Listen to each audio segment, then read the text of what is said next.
Esta es una producción de Cinema Tempo. El cine es una mirada a otras realidades posibles. También es un reflejo de su tiempo, su geografía y su gente. Bienvenidos a Cinema Tempo Mexicano, un espacio para hablar de nuestro cine sin quedarnos en los lugares comunes. Con Marcela Vargas Reynoso y Luis Andrés Olascoaga Toro. Hola amigos de Cinematempo Mexicano, estamos aquí en este cuarto episodio ya de la primera temporada de este programa en el que, pues como bien dice nuestra cortinilla, nos acercamos al cine mexicano tratando de evitar los lugares comunes. Yo soy Marcela Vargas, está conmigo Andrés Olascoaga. ¿Cómo estás, Andrés?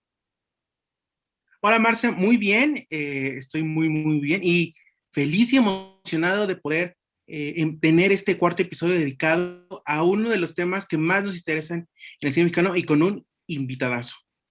De verdad que tenemos hoy invitadazo de lujo. Por favor, preséntanos a este personaje que, bueno, tiene una cantidad de créditos que así, para aventar para arriba. No, y además seguramente lo conocen ustedes porque es un tipazo en Twitter, es una de las personas a las que tienen que seguir si les gusta conocer, pues, sobre bastantes temas, especialmente sobre cine. Él es Axel Muñoz Barba, director y sonidista hidrocálido, egresado del Centro de Capacitación Cinematográfica, CCC.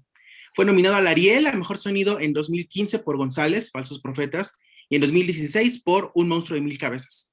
En 2019 estrenó su ópera prima Noches de Julio, protagonizada por José Meléndez.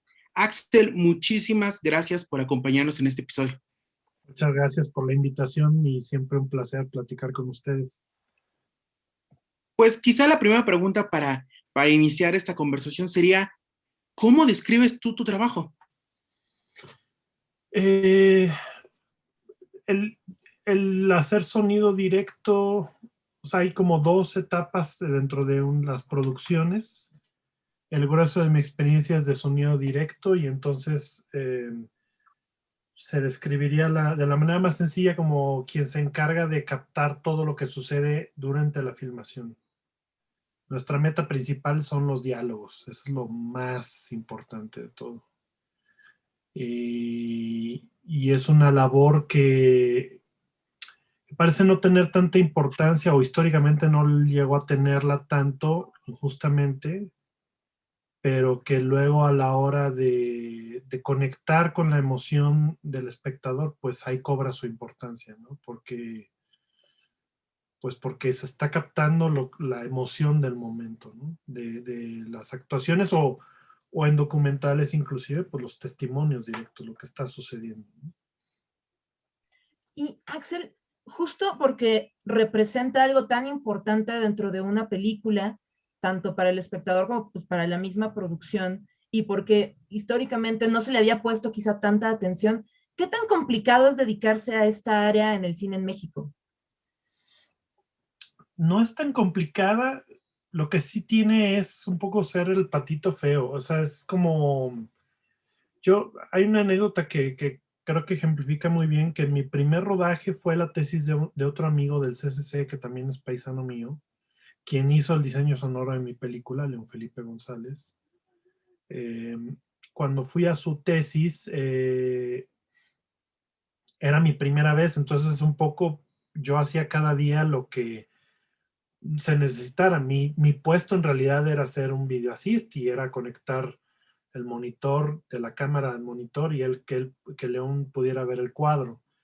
Pero pues luego tenía como más cosas que hacer y en algún momento dado, no me acuerdo por qué se quedaron sin microfonista o un día o un par de días no fue y entonces yo lo hice boom, digamos, cargando el micrófono direccional en la escena final del corto, ¿no? Y me acuerdo haber pensado, esto fue en noviembre del 2004, me acuerdo claramente haber pensado, yo soy el único que está escuchando el lloriqueo, estaba llorando el muchacho, el personaje, digamos. Yo lo estoy escuchando y yo me sentía como privilegiado, yo sentía que tenía un acceso a algo que que los demás que estábamos ahí, fue muy mágico, me emocionó mucho ese momento. Y me acuerdo de haberme preguntado que por qué no había más gente queriendo hacer microfonista concretamente, ¿no? Y son preguntas que me sigo haciendo, o sea, que yo creo que la gente piensa que no tiene tanta importancia, ciertamente no es tan glamuroso como ser alguien de cámara o de otros departamentos como vestuario o maquillaje, pero la verdad es que es muy emocionante hacer sonido y estar en un set, ¿no?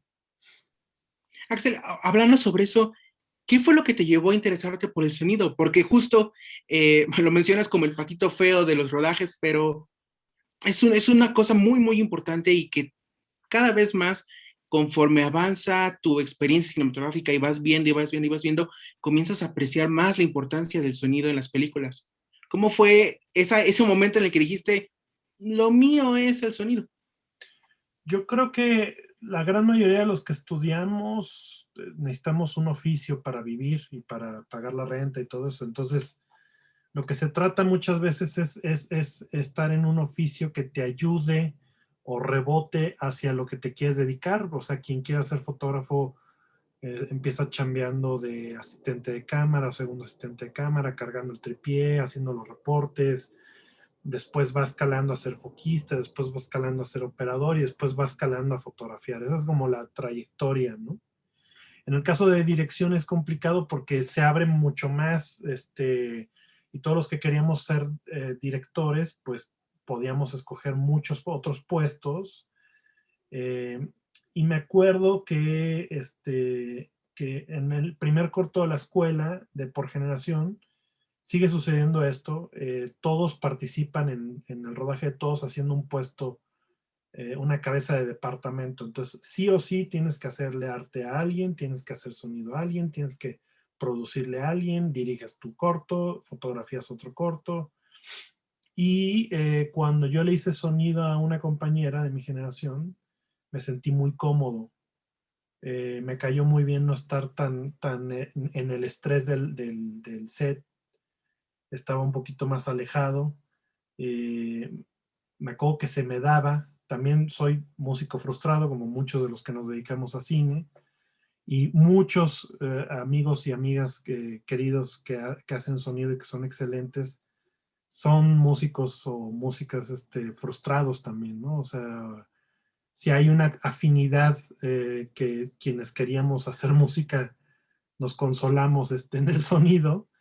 Y, y yo ahí sentí que podía tener un oficio que me gustaba mucho, que me emocionaba mucho y que seguía aprendiendo para dirigir, porque en su momento, durante la promoción de Noches de Julio lo mencionaba, pues mis masterclasses de dirección fueron haciendo sonido. Quien escucha cómo se le dirige a un actor es el sonidista o quien tenga en ese momento los audífonos para estar escuchando. Entonces, imagínense haberle hecho sonido a María Novaro, a Claudia Sanluz, a Rodrigo Plá, a Julio Hernández, a varios que tienen maneras tan distintas de dirigir. Me abría más la puerta a mí de cómo hablarle a los actores y estarlo viendo desde una posición más lejana, ¿no? Por otro lado, también pues sonido tiene su grado de importancia y también tiene que, yo creo que es un poco el patito feo porque requiere un conocimiento técnico que, a diferencia de foto, que también lo requiere y también es muy demandante, en el caso de sonido como que inhibe más, como que lo sienten como más matemático, me parece, cuando en realidad foto también puede llegar a ser tan complicado el aprendizaje técnico, ¿no? Y Axel, tú que has estado precisamente en distintos roles dentro del departamento de sonido de un montón de películas, ¿hay alguno en particular, ya sea en sonido directo o en mezcla o incluso en grabación de ADR, que digas, este es mi favorita, si tuviera que elegir uno para dedicarme únicamente, ¿hay uno que sea como tu lugar, así que te sientas que esto es lo mío? Sonido directo. Es curioso porque la foto, por ejemplo, en el cine, quien hace la fotografía tiene la responsabilidad de cómo se va a ver la película. Y hoy en día con la postproducción llega al rodaje, toma decisiones, pero sabe que después puede explotar esas decisiones, expandir esas decisiones o inclusive corregir ciertos errores en la postproducción, ciertos errores. Pero ya hay una decisión creativa para algo que se va a exponenciar después. Y en el caso de sonido es totalmente al revés. Los sonistas de directo, cuando llegamos al rodaje, tratamos de armar o hacer todo lo posible que pueda ayudar para una postproducción donde hasta ese momento va a haber una decisión creativa. Aún así, en sonido directo me gusta mucho porque me sigue gustando mucho estar en el set y me sigue emocionando, sobre todo en ciertos momentos cuando hay una especie de magia que sucede en una escena, en una toma en particular, algo de los actores en particular puede ser muy emocionante, y en documental no se diga. Yo trato en lo medida lo posible de cada 4 o 5 ficciones coincidir para hacer un documental, ¿no? Porque ahí no solamente creces técnicamente de formación, sino te llena mucho el alma, la verdad. Y ahí es donde realmente sí creo que el cine hace una diferencia como tal. Y ahí es donde yo podría tener más oportunidad de proponer algo creativo. No necesariamente proponer, porque se me podría ocurrir más cosas de sonido para darles más herramientas en postproducción. Axel, platícame un poquito sobre tu proceso creativo, un paso antes de llegar al set. ¿Qué es importante para ti considerar al momento de plantear el sonido en un largometraje o en un documental? Si yo voy a hacer sonido directo, normalmente se me da el guión. Yo suelo leer los guiones y dar 2 o 3 lecturas. La primera quiero que sea como un lector, digamos, como alguien que se va a enfrentar, imaginarse una película a través de la lectura. Si funciona, si me emociona, no me fijo casi en cosas técnicas. Después le doy otra lectura para entonces ya solo me fijo en las cosas técnicas, ¿no? Y ahí es donde empiezas a desmenuzar las escenas que probablemente traigan muchos problemas, porque muchas veces no se lo están imaginando que pueda ser tan complicado en el rodaje. Por poner un ejemplo, hay una película que se llama Star o No Star. Estaba en Netflix, no sé si todavía está, una ópera prima. Filmamos en Tlacotalpan, Flavio Medina y Aislinn Derbez. Y había una serie de escenas que estaban era una broma, un chiste, digamos, dentro de la película, y el personaje se metía a bañar y se ponía a cantar Arráncame la vida de Agustín Lara. Y lo escuchaba a lo lejos la casera, y la casera le quería llevar el desayuno a su cuarto, y en un momento dado coincidían, mientras él, muy metido en la cantada, sale del baño encuerado y pues se ven, ¿no? Es un momento muy simpático. Pero era una cosa muy difícil para filmar, entonces requiere una cuestión técnica muy importante. El actor no tendría que descuadrarse tanto en la cantada. Si yo le ponía la música en vivo, se ensuciaba el sonido y entonces tenían que doblar después. Es decir, tenía muchas complejidades que surgen cuando lees el guión.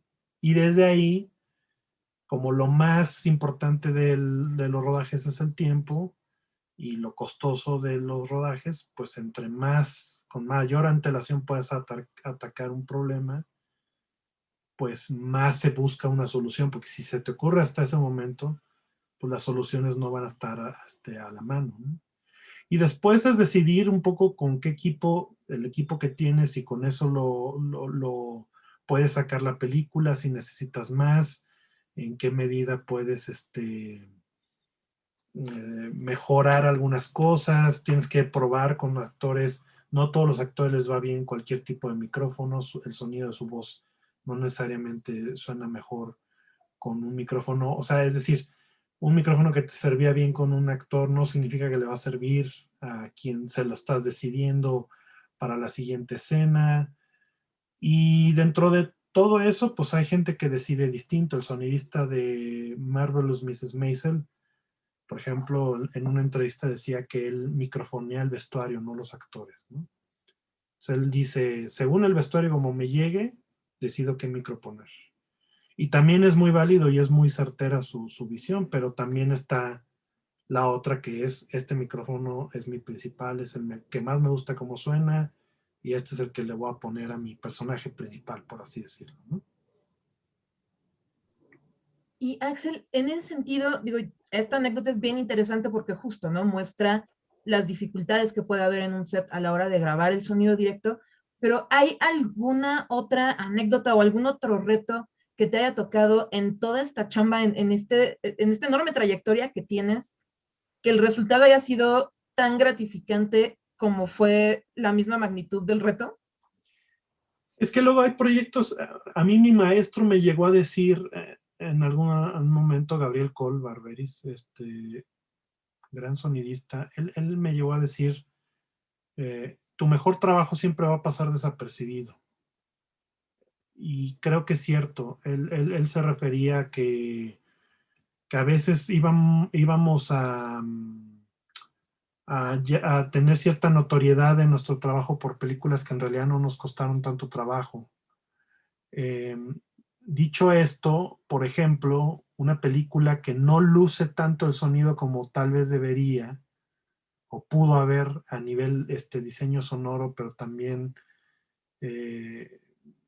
no está como, es muy agreste porque los rodajes eran así, Te prometo anarquía. Y sin embargo, la gente de sonido, mis compañeros, mis pares, pues, todos los que yo conocí en ese momento, me hablaron personalmente y me felicitaron, ¿no? Gente que es así extraordinario, sonistas, decían, güey, ¿cómo le hiciste? ¿No? Pero porque ellos lo ven desde la perspectiva de cómo lo vive uno, ¿no? Y hay varias escenas de esa película que diría uno, ¿cómo le hiciste? Y a veces no necesariamente lucen, porque también hay otra reflexión importante es cómo estamos acostumbrados, cómo nos educó Estados Unidos, por así decirlo, a cómo tenemos que escuchar las películas. Entonces, muchas veces no suenan como debería de sonar o como Hollywood nos acostumbró, pero pues a veces no hay ni los tiempos ni el dinero, ¿no? Otra película que me gustó mucho el trabajo, por la cual fui nominado, fue la de Un monstruo y mil cabezas de Rodrigo Plá, ¿no? Fue una película muy interesante porque en un momento dado en la preproducción yo pensaba que se iba a grabar de una manera tradicional. Es una película muy interesante en todos los aspectos, en lo visual también. Y en algún momento dado yo dije, bueno, si filmamos en un plano abierto, muy abierto, y cualquier cosa falla, sabemos que vamos a tener los planos cerrados para cubrir, y hay muchas veces es donde nosotros le apostamos, donde va a estar la toma buena de sonido, porque entonces ya ahora sí el micrófono direccional puede estar muy cerca y el lavalier también. Y en una junta previa, Miguel Schwerfinger, el editor, me dijo, no, esta película no se va, o sea, esta película la va a filmar, pues se filmó de una manera muy como tipo Lucrecia Martel, en el sentido de que hay cosas muy importantes sucediendo en segundo o tercer plano, desenfocados, ¿no? Y eso me hizo cambiar todo mi forma de trabajar, y esos son los proyectos que me gustan, cuando de repente tú dices, es así, y de repente dices, no, tienes que irte por acá, y hace que te despabiles y prepares de otra manera, y entonces la película, eso es lo que sucede. Hay muchas cosas que se dicen muy importantes que están sucediendo en segundo o tercer plano, ¿no? Y de documentales, pues hay varios, pero me gusta mucho uno que es Café, de Atoy Viveros. Justo ahora diciendo en todo lo que el sonido tiene que ver con la emoción. Hay un momento en la película, no recuerdo si está en la película, pero en algún momento dado, es una película hablada en náhuatl, casi en su totalidad. Y conforme íbamos avanzando en el rodaje, yo por lo menos iba entendiendo cada vez más. Y lo hablaba con el personaje, ¿no? Le decía, discutieron sobre esto y esto y esto y esto. Y él me decía, sí. Porque no todas las palabras están en náhuatl. Entonces, de repente, los escuchaba hablar y soltaban un par de palabras en español, ¿no? Y yo iba bailando y cada vez entendiendo más, ¿no? Y eso a mí, a nivel personal, digamos, como ser humano, me llenó mucho ese proyecto porque es como aprender un lenguaje durante la filmación y eso hacía que me conectara más. Y un día el más importante del personaje principal, el día de su graduación. Me acuerdo que él lo grabamos desde las 5 de la mañana porque él se levantó para preparar la mesa para después en la celebración todos los invitados llegaran a comer.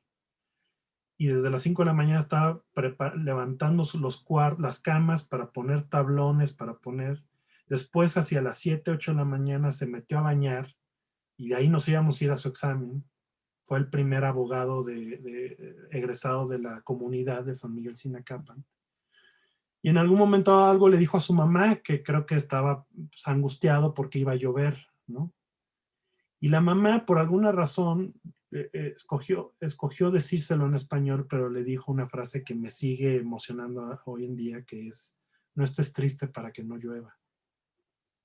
Y esas cosas, o sea, ningún guionista se le ocurre y lo pone en un diálogo. Eso solamente te lo va a documentar. Como fue un llamado muy largo y complicado, paramos desde las 5 de la mañana hasta las 9 de la noche paramos. Y hasta que ya paramos, lo comenté con el director, ¿no? Esa frase, o sea, se me quedó. O sea, seguíamos grabando y yo seguía pensando en esa frase, ¿no? Me parecía, es de las cosas más bellas que he escuchado. Su madre diciéndole eso, ¿no? No estés triste para que no llueva. Y eso sin duda es un momento mágico que solamente se puede dar unscripted, como se dice en inglés, o sea, no está preparado, es algo muy, muy, muy, muy especial. Axel, un poquito antes de ir hacia otro tema relacionado con el sonido también, pero ¿cómo tú abordas, o sea, cuál sería la principal diferencia entre tu forma de abordar un largometraje o un documental? Digamos que la ficción tendría que tener cosas muy distintivas de cada proyecto para que entonces requiera una diferencia especial. Digamos, por ejemplo, si hicieras una película de época y resulta que no, Apocalipto, por así decirlo, ¿no? Fernando Cámara, el sonidista mexicano que hizo Apocalipto, que fue nominado al Oscar, por cierto. Pues no podían poner lavaliers, no podían poner micrófonos en los actores. Pues es una película que se grabó como se grababa antes, digamos, a puros micrófonos direccionales, cosa que a Fernando pues, le emocionaba mucho, ¿no? Y eso implica muchos retos, implica también mucha emoción, porque el sonido real o el que preferimos usualmente es el del direccional, no el del lavalier, ¿no? Porque respeta más el color y la textura de la voz y la emoción y todo eso. Y es el sonido más cinematográfico, por así decirlo, ¿no? Entonces, bueno, la ficción te permite eso y salvo, como ese ejemplo que puse, pues se sale un poquito de la norma. Fuera de eso sabemos que puede haber varias tomas, varios emplazamientos, si algo le sufro yo, le pido, y mi misión es llevar un buen sonido directo para que solo doblen en la medida de lo posible por actuación o porque de plano si hubo una secuencia muy, muy complicada por la locación. Si quieren, ahorita les cuento una anécdota muy buena de Mike Leigh. Y en documental tienes que tener otro chip, no hay margen de error. Sin duda hay muchas veces que en el documental haces cosas que puedes repetir, es decir, si haces una toma donde tu personaje cruza un puente peatonal y tú estás haciendo una toma desde lejos, pues le puedes pedir que vuelva a cruzar una y otra vez según los ángulos que quieras, porque lo único que está haciendo es cruzar un puente peatonal. Pero en una situación muy, muy importante donde se está diciendo algo, pues no puedes pararlos y decir, no, perdón, a ver, ya no le digan a su hijo, déjele pongo un micrófono porque no se me había ocurrido ponerle un micrófono, déjese lo pongo y ya continúe con su regaño, ¿no? Y eso es lo que no se puede hacer en un documental, ¿no? Curiosamente, si los documentales se van alargando, lo que yo he visto es que los personajes se van acostumbrando y entonces ahí sí puedes poco a poco ya intervenir, ya estás jalando el mundo de la ficción, de las dinámicas de rodaje de la ficción hacia el documental, pero para eso el rodaje tendría que ser ya llevar un rato considerable, ¿no? En la última etapa, por ejemplo, ese de Café, el personaje ya se sabía microfonear. Entonces, si estábamos grabando, por ejemplo, lo grabábamos, él se iba a meter a bañar, yo ya le había puesto un micro, estábamos grabando hacia los niños, él llegaba, Jorge llegaba, yo cerraba su micrófono, él se quita, o sea, su canal, digamos, se quitaba el micrófono, me lo daba, seguíamos grabando nosotros, se metía a bañar, salía de bañarse, se cambiaba, le daba el micrófono, él se lo ponía, ya había visto una y otra vez cómo yo se lo ponía, yo le daba la cinta, se lo pegaba, abría, todo esto mientras estábamos grabando otra cosa. Se lo daba, abría el canal, si yo escuchaba que estaba bien, yo nada más le daba la señal y entonces él ya empezaba a interactuar con todo ese mundo. Pero eso sucedía ya hacia el final del rodaje, ya cuando ya estábamos acabando, lo cual es también una muy buena señal de que es mejor que ya vayas acabando porque entonces ya hay una conciencia muy fuerte sobre cómo funciona el cine, ¿no? Y qué grabas, qué ves, qué no quieres ver, cómo lo quieres ver. Entonces, en el documental hay menos margen de error, tienes que estar más preparado. Y si llegas con un nivel más o menos bajo, terminas con un nivel más alto, porque te hace que o te pones las pilas o te pones las pilas. En el Abrazo de 3 minutos, por ejemplo, el documental de Everardo, éramos 4 unidades, eran 2 arriba, todo sucede, lo contextualizo para quien no lo ha visto, ahí está en Netflix.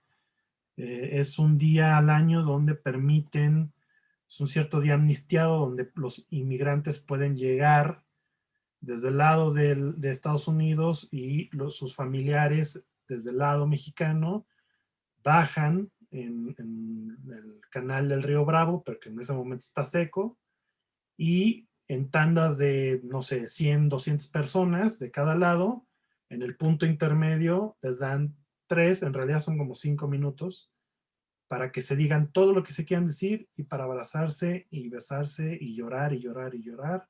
Es un momento muy, muy emotivo y pues no puede uno estar, o sea, es un momento donde sucede de 9 de la mañana a 2 de la tarde y ahí sí no puedes estar de, ay, se me acabó la pila y la dejé allá y tengo que ir corriendo, o sea, comprometes el rodaje. Se prepara todo para ese momento, lo cual lo hace mucho más emocionante. Querido Axel, amigos de Cinematempo, haremos un pequeñísimo corte y ahora volvemos. Cinematempo es un proyecto independiente que necesita de tu apoyo. Entra a patreon.com/cinematempo y únete a nuestra comunidad como productor. Tendrás contenido exclusivo de Cinematempo antes que nadie. Cinematempo. Es tiempo de cine.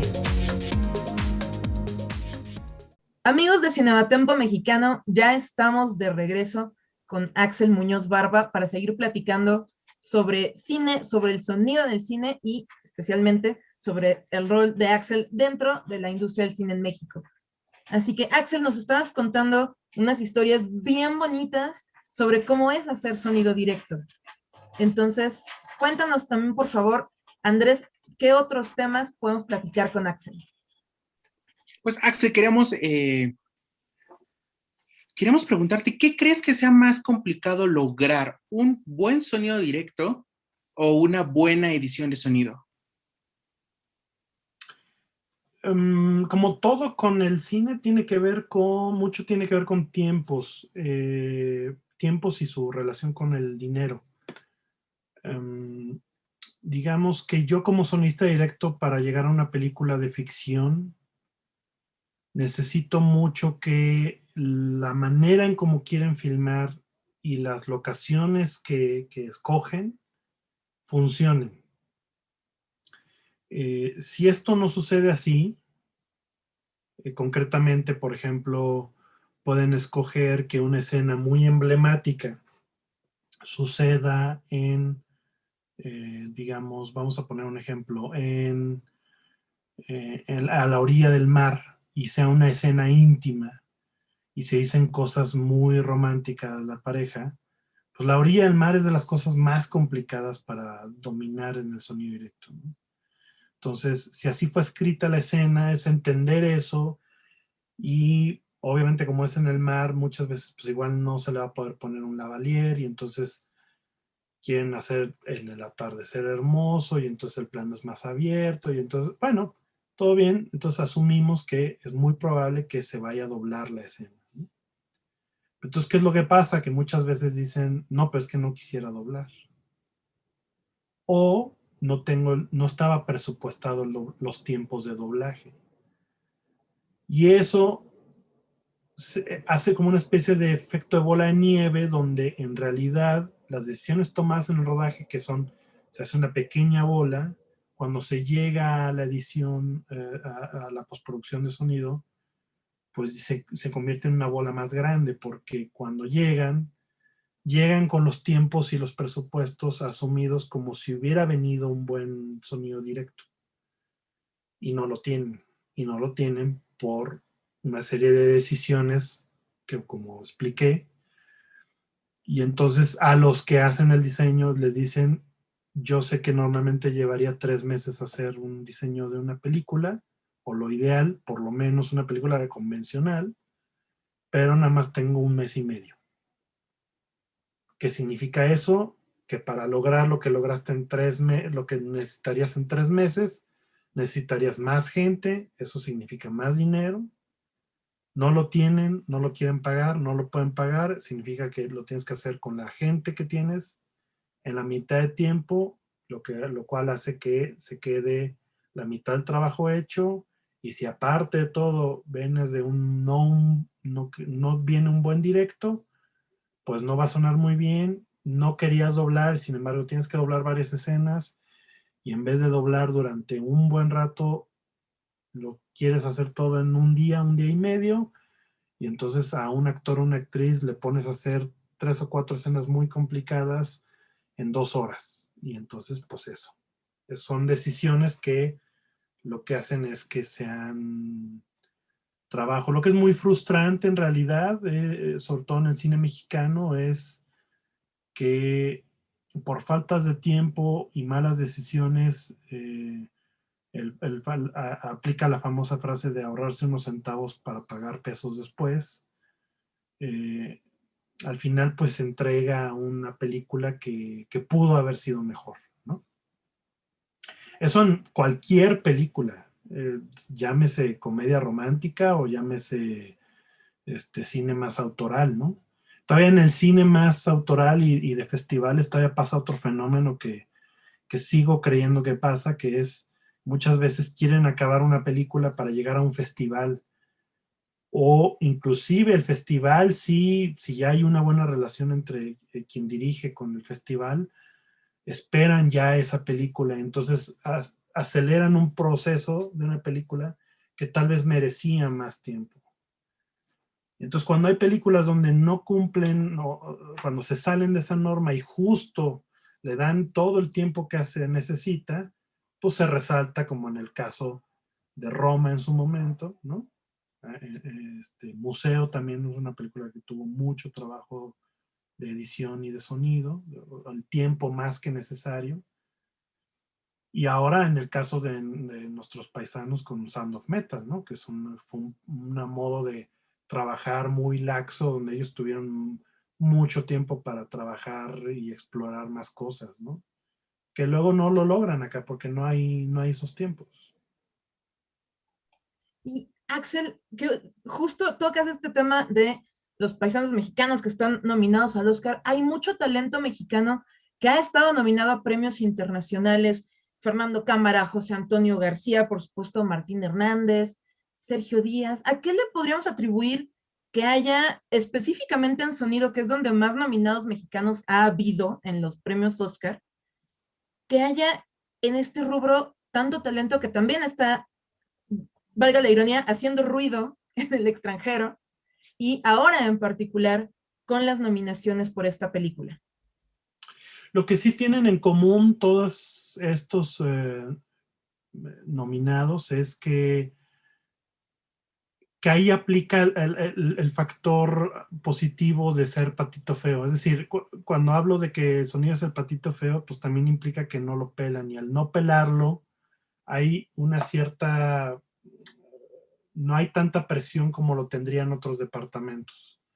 Entonces, cuando tienen gente talentosa que encuentra el tiempo y el proyecto donde pueden desplegar esto, crece muchísimo, y ahí es donde realmente tienen más chance de lograr algo importante. O sea, por ejemplo,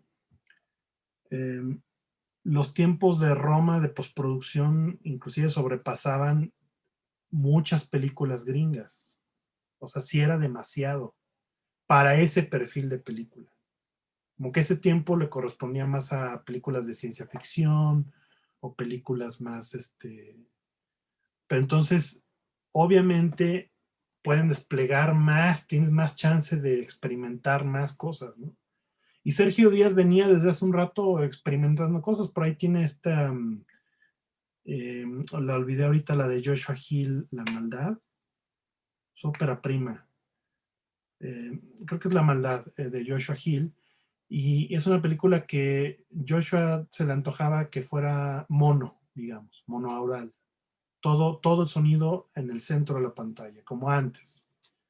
Y Sergio así lo hizo. Digo, la película no hizo mayor ruido en ese sentido, pero fue una película que le dio esa chance de experimentar a Sergio, pero que tal vez si le hablaran para otra película más convencional, pues va a tener que hacer un trabajo más convencional, ¿no?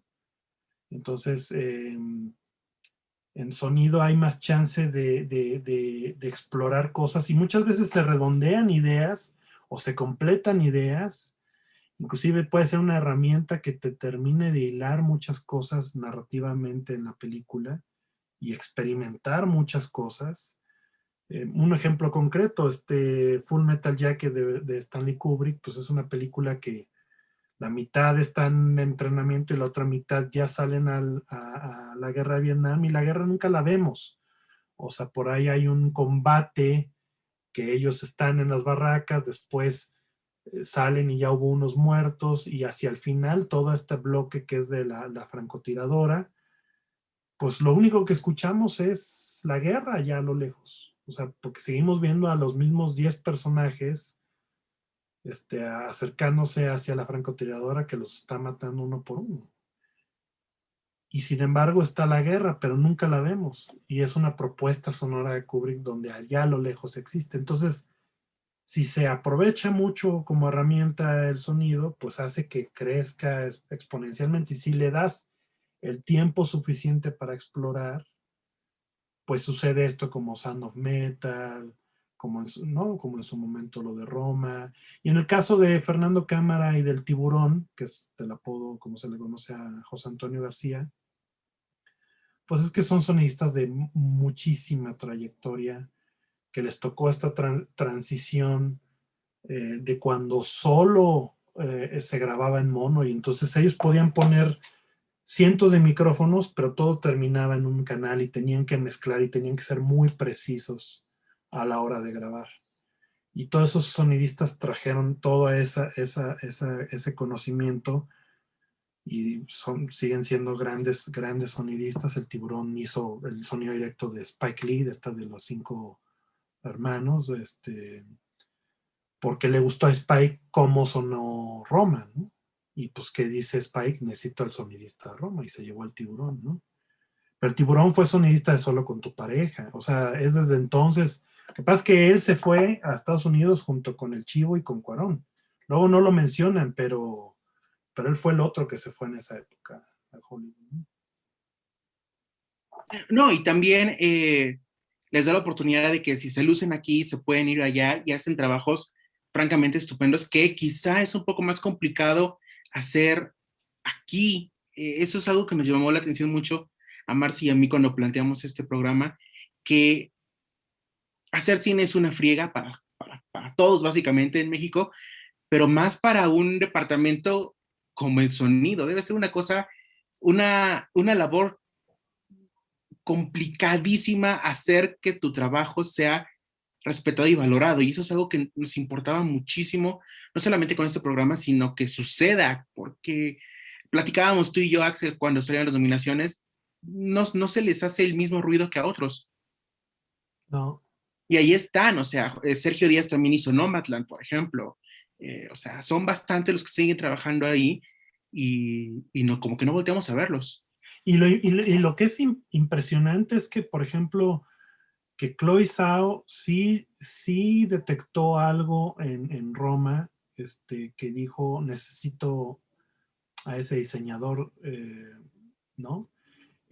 Así como también Jack Becker, por ahí en otro podcast, no es Jack Becker, ese era un director, pero bueno, Becker, el diseñador de Sound of Metal, por ahí en otro podcast en inglés hablaba de que él pues no sabía qué onda con Jaime Bash y de repente dijo, ay, no sé qué va a pasar con mi sonido, y empezó a darle esa oportunidad y empezó a escuchar lo maravilloso que es Jaime Bash y dijo, ahora ya no lo quiero soltar, o sea, es el mezclador que quiero siempre, ¿no? Y Jaime, pues Jaime tiene, o sea, parte de que en este país se haya logrado un mejor nivel en la postproducción sonora en su momento, mucho se le debe a Jaime, ¿no? Sin duda Nerio Barberi, sin duda Salvador de la Fuente, mucha gente que en esa época trató de que ya el sonido mexicano fuera mejor, y ahí coincidió un poco cuando llegó Martín y fue Amores Perros y toda esa época, ¿no? Entre el 95 hacia el 2000. Pero Jaime, desde entonces en Churubusco, en la sala THX, cuando empezaban, logró, y ha estado siempre, y lleva pues, 14 años trabajando con Michel Coutulain, y son un equipazo brutal, pero luego no hay la chance que crezcan. No que crezcan, que desplieguen toda la capacidad que tienen, ¿no? Jaime es un melómano y es un estudioso de la música, y entonces le cae algo como Sound of Metal y dice, ¿puedo jugar? ¿Puedo experimentar? Sí, pues, ¿qué te parece esto y esto y esto y esto? Y le voló la cabeza al diseñador. Pero muchas veces acá llegan otras películas mexicanas y le dicen a Jaime, bueno, pues vamos a darle 2 semanas para que ya nada más le afines, y él dice, bueno, le da su pasadita en general y pues como quedó, y ese es el tiempo que le dieron. Y ni modo. Y en ese sentido, tú que has estado también del otro lado, dirigiendo película, dirigiendo largometraje y encargándose a alguien más de la parte de sonido, ¿cómo es ese lado de director? Conociendo pues tú perfectamente toda la parte técnica, todo lo que tiene que ver con el diseño creativo del sonido de un largometraje. Para Noches de Julio, ¿cómo fue ese proceso para ti? Yo traté de hacer de Noches de Julio un rodaje, una película que cualquiera que hubiera sido mi puesto fuera disfrutable y no fuera complicado. Es decir, si yo hubiera sido vestuarista, yo siempre me enfocaba en que fuera algo que sí tuviera su grado de dificultad. Sabíamos que no teníamos tanto dinero, pero que por encima de todo eso hubiera algo que te diera más placer creativo y de propuesta, como gente de cabeza de área dentro de la película. Y así lo pensé en cada departamento, ¿no? No hay nada más complicado en un rodaje que hacer un proyecto que no te enamore, que no sea tan bueno, y que aparte sea muy difícil y que te demande cosas y te demande las cosas erróneas, digamos, ¿no? Es como si a ustedes les dieran un trabajo donde les demanden más una labor de edición o corrección de estilo en vez de un texto creativo que puedan escribir y que puedan, ¿no?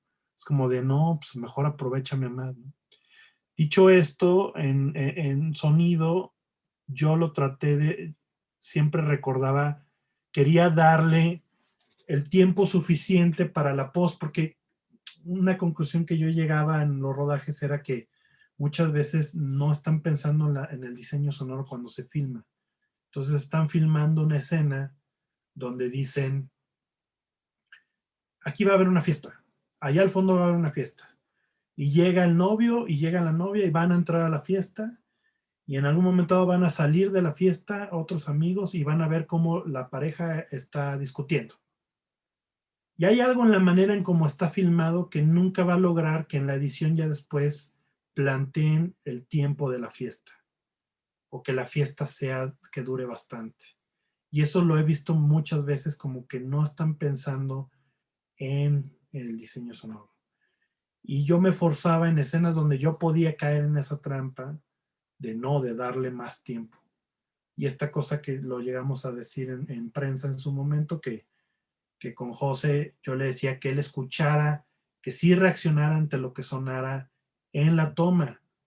No te preocupes, yo le decía, después pongo un sonido que justifique eso porque seguramente no se va a alcanzar a captar muy bien, pero si tú escuchas que el vecino le gritó a otro vecino, reacciona y voltea hacia eso, hazlo vivo a esa acción para que yo después pueda incorporarlo.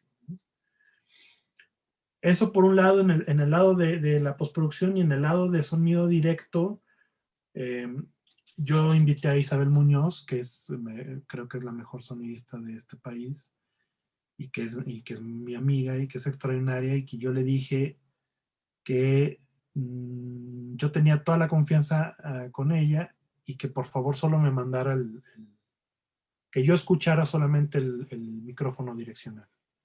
Esto quiere decir que yo no iba a escuchar los micrófonos de los actores, porque si yo empezaba a escuchar los micrófonos de los actores, si yo empezaba a escuchar un roce, un ruidito, un antenazo, que es la manera que llamamos cuando hay pérdida de señal, si se aleja, cualquier otro ruido de esos me iba a traer al oficio y se me iba a venir el Axel Muñoz sonidista y me iba a empezar a preocupar por eso. Y me acuerdo que había escenas donde, por ejemplo, cuando José va con Laura Ita, Julio regresa a pedir disculpas y a pedir su indemnización y luego la jefa le dice, no, no, no. Y es más, te querían demandar. El plano es muy abierto al inicio y nos íbamos acercando poco a poco. Entonces, todo ese inicio de la escena yo no escuchaba porque el plano era muy abierto y el micrófono direccional estaba muy arriba. Y Chabela me decía, es que tienes que escucharlo, te voy a mandar los lavaliers. Le dije, no. O sea, yo confío, la que yo crea que es la buena, te voy a preguntar, y si tú dices no funciona al inicio, o ya pónmela, pero directo desde la grabadora, pónmela tú y nada más para escuchar ese inicio. Y sí lo llega a hacer como en un par de tomas, y ahí ya, entonces ya confirmaba si la toma funcionaba o no. Pero si yo lo hacía mientras estaba filmando, se me iba a venir el oficio y me iba a olvidar de lo que tenía que estar haciendo. Y fue muy interesante porque escuché como escuchaban antes, pues antes nada más escuchaban el micrófono direccional y lo que captaba, captaba. Y entonces, pues ya los actores podrían chismear más a gusto y estar bromeando y yo solo escuchar lo que tenía que escuchar, ¿no? Axel, un poquito para conocer un poco más sobre este gusto por el cine que obviamente tienes y que se nota para los que te seguimos en Twitter. ¿Cuáles serían tus películas mexicanas favoritas? O sea, las que tú digas, creo que es genial. ¿Y cuáles las que tú crees que tienen un gran sonido? Me gusta mucho el cine de Gabaldón, me gusta mucho Rosauro Castro, me gusta mucho, bueno, varias de Gabaldón, pero Rosauro Castro y Días de Otoño me gustan mucho. Me gusta mucho Canoa, me gusta mucho el cine de Mariano Varo, sobre todo las primeras, me gusta mucho Lola, me gusta mucho El Jardín del Edén. Me gusta mucho Rubén Gámez. Hace poquito volví a ver en de película Tequila, me parece extraordinaria. Me gustan mucho las películas de mi paisano, Jaime Humberto Hermosillo, justo un director que respetaba mucho el sonido directo, un apasionado sonido directo. No le gustaba doblar y aparte ponía unas secuencias complicadísimas para lograr un buen sonido, pero le daba todo lo que necesitara. Y pues hay varias. A mí me gusta mucho, mucho el cine mexicano y de todas las épocas y lamento que luego no se vea tanto como se debería. Lamento mucho que luego solo en cable las ves restauradas, pero no están a la mano en cualquier otra, ¿no? En cualquier otro lado. Había cineastas que experimentaban y que buscaban, ¿no?, formas interesantes narrativas que luego ya no tuvieron tanta chance de explorar más porque los tiempos eran muy difíciles, ¿no? De hecho, en estos días van a pasar la de Amor a la vuelta de la esquina de Alberto Cortés, que me gusta muchísimo. Ahora que murió Sax, recordaba Ciudad de Ciegos también de Alberto Cortés. Y bueno, películas más recientes, pues varias. Ahorita estamos viviendo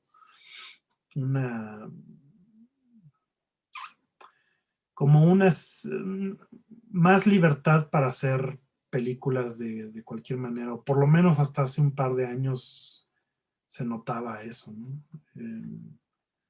Ojalá y no quiero tocar un tema espinoso porque es muy fresquecito también, pero con este tema de la ley nueva y que no están reaccionando tan bien con esto de que haya más cuota pantalla de cine mexicano, pero pues es que también quieren pasarnos 9 salas la de Avengers y pues también está cabrón. Entonces, yo sí creo que hay público que sí le gusta el cine mexicano distinto, y que es cosa de que haya chances de verla, generar público, y ha estado y pues hay varias muy buenas, ¿no? Sí, Perdón que me desvíe un poco. no te preocupes, para nada. Al contrario, justo parte de la idea de crear Cinema Tempo Mexicano, pues es también poner nuestro granito de arena en esa construcción de una audiencia pues para nuestro cine, ¿no? Para el cine contemporáneo que nos gusta y que además apreciamos mucho en general en la familia de podcasts de Cinematempo. Pero pues ahora sí nos está acabando el tiempo. Para quienes nos están viendo en vivo, pues muchísimas gracias por acompañarnos. Recuerden que van a poder escuchar una versión extendida de este episodio del día de hoy en las plataformas que ya conocen, como Spotify, con otro par de secciones, entre ellas nuestra recomendación quincenal para que vean cine mexicano contemporáneo en streaming. Axel Muñoz Barba, muchísimas gracias por acompañarnos el día de hoy. ¿Dónde te pueden encontrar nuestra audiencia? Digo, nosotros hemos mencionado mucho que eres todo un personaje de Twitter, pero ¿dónde te pueden encontrar ellos? Ahí mismo es @Axel Michael, Mishael, como Michael, pero con S.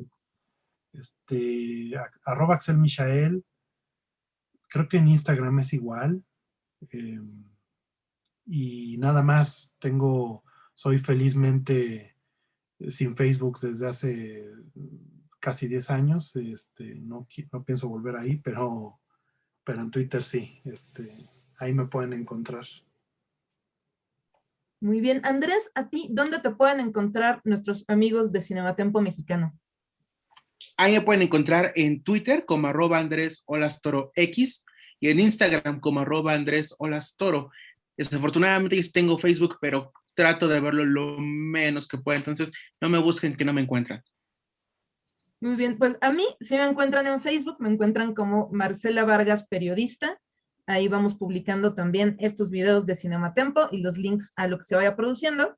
Me encuentran en Twitter e Instagram como Marce-Vargas88.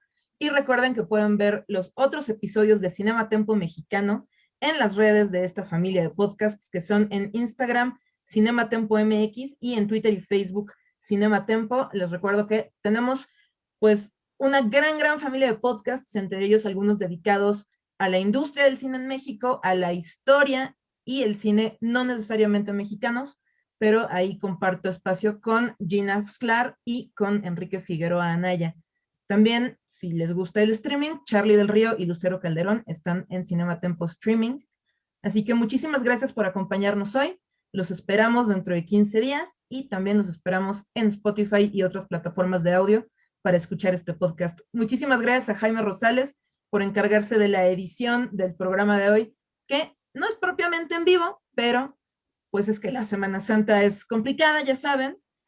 Y también a Hernán Espinosa Anguiano, que se encarga de la edición de audio. Muchísimas gracias a todos. Nos vemos muy pronto. Un espacio para hablar de nuestro cine y de los talentos que lo hacen posible. Cinema Tempo Mexicano. Con Marcela Vargas Reynoso y Luis Andrés Olascoaga Toro. Esta fue una producción de Cinema Tempo. Producción de audio, Hernán Espinosa Anguiano. Producción de Facebook Live, Jaime Rosales. Voces, Lucero Calderón y Hernán Espinosa.